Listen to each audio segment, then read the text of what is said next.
झाली, त्याच्यामध्ये सभागृहामध्ये चर्चा झाली. मग आमचे आमदार दिलीप वळसे पाटील का बोलले नाही?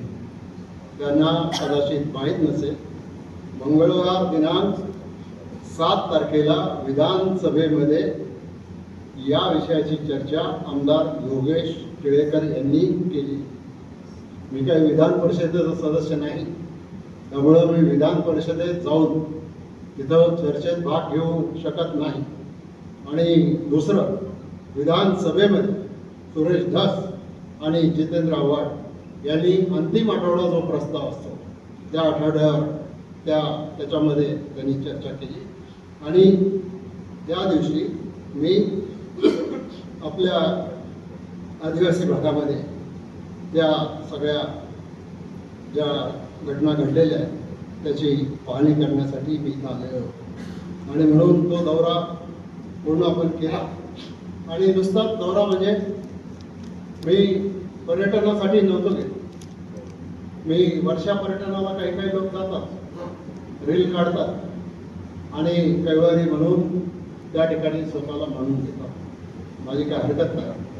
पण गेल्या काही दिवसामध्ये मला तुम्हाला पत्रकारांना जी माहिती द्यायची होती की आज आदिवासी भागामधली 4 ते 5 ठिकाणं अशी आहेत ज्याच्यामध्ये माळींची पसारवाडी, पंचाळे खुर्द आणि बेंडारवाडी, काळवाडी, या 4 ठिकाणच्या लोकांना दुसऱ्या ठिकाणी स्थलांतरित करण्याची आवश्यकता आहे. बऱ्याच दिवसापासून आमचा तो प्रयत्न चालू आहे. जागा ताब्यात आलेल्या आहेत, सरकारने जागा विकत घेतलेल्या आहेत. त्याच्यासाठी सुद्धा आपण पैसे उपलब्ध करून दिले. आता जागा सपाटीकरण करायला काही पैसे पाहिजे होते. ते पैशाचा प्रस्ताव जिल्हाधिकाऱ्यांच्याकडे गेला होता.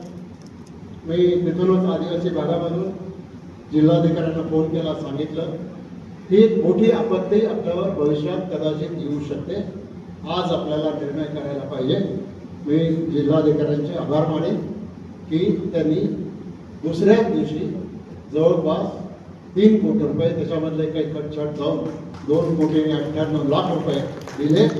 आणि आज मला सांगायला आनंद याचा आहे की आता या सगळ्या आदिवासी भागामधल्या ज्या दरड कोसळून जिथं धोका आहे, माळींसारखी घटना घडण्याची शक्यता आहे, त्या गावांमधून त्या लोकांना कायमचं स्थलांतरित करण्याचा मार्ग मोकळा झालेला आहे.